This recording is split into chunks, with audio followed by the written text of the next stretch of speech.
What will happen to Conrad and Maeve? The betrayal and deceit reached a fever pitch in the penultimate episode of the first season of Ronan Bennett's Mobland, which might be the beginning of the end of the Harrigan crime empire. Conrad confronted cartel lord Jaime Lopez, fulfilling Harry's second favor to the enigmatic and powerful Cat McAllister. Naturally, the Harrigan patriarch irritated him in typical Conrad fashion. As things stand, a deal might still go through, but only if Harry can get rid of the rat in the Harrigan family. Since Kevin was finally free to face Rusby, his former jailer and tormentor, he was noticeably missing from the negotiations. In order to carry out her own dubious schemes, his wife was likewise able to slink out of the Harrigan manor.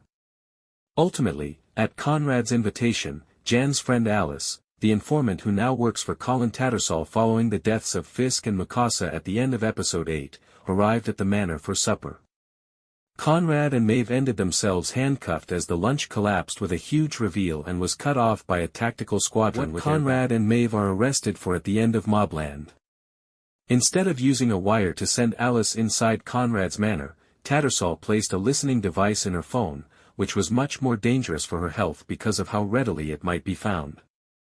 In the short time she was there, she never received a complete admission of guilt or confirmation of any criminal behavior, but that was never her real objective.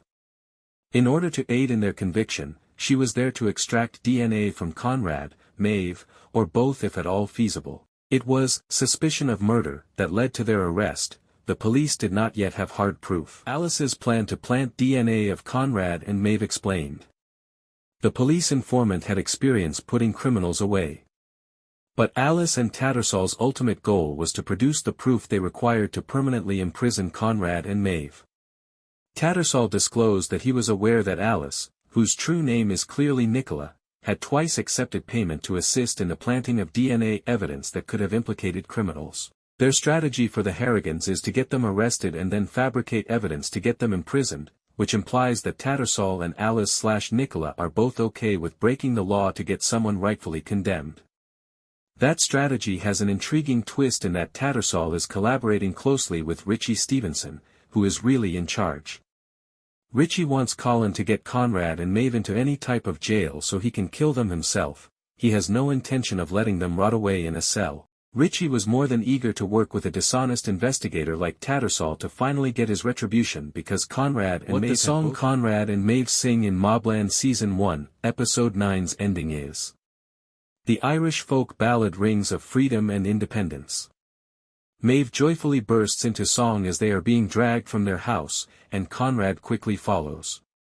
A traditional Irish folk ballad called 20 Men from Dublin was penned by Arthur Griffith in the early 1900s, and it is the song they sing together as they are placed onto police vehicles. Maeve and Conrad would have grown up listening to this well-known combat song in Ireland, which alludes to the Irish guerrilla insurrectionists who fought the British Crown in the Irish Rebellion of 1798.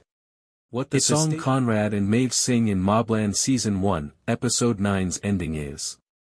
The Irish folk ballad Rings of Freedom and Independence. Maeve joyfully bursts into song as they are being dragged from their house, and Conrad quickly follows. A traditional Irish folk ballad called 20 Men from Dublin was penned by Arthur Griffith in the early 1900s, and it is the song they sing together as they are placed onto police vehicles. Maeve and Conrad would have grown up listening to this well-known combat song in Ireland, which alludes to the Irish guerrilla insurrectionists who fought the British Crown in the Irish Rebellion of 1798. It's a statement of defiance against the cops. The rat that Harry has found. It hasn't been totally confirmed, but now it seems obvious.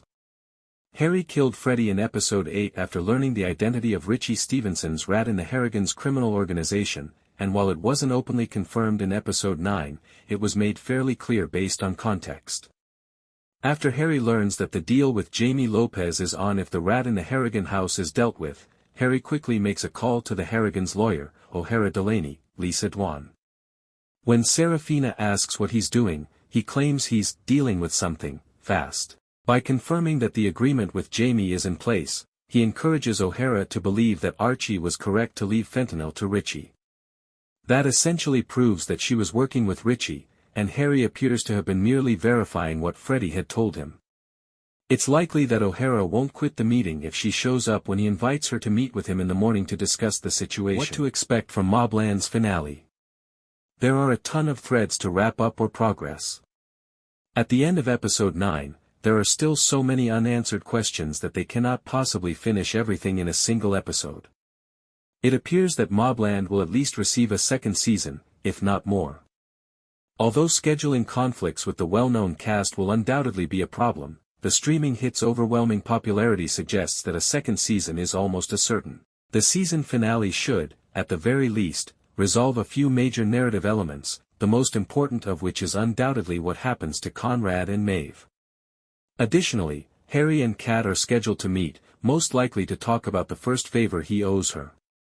Given Harry's repeated cautions against her involvement, Bella's plan involving a Syrian arms dealer, the Home Secretary, her father, and Antoine is likely to be exposed, but it could end badly for her.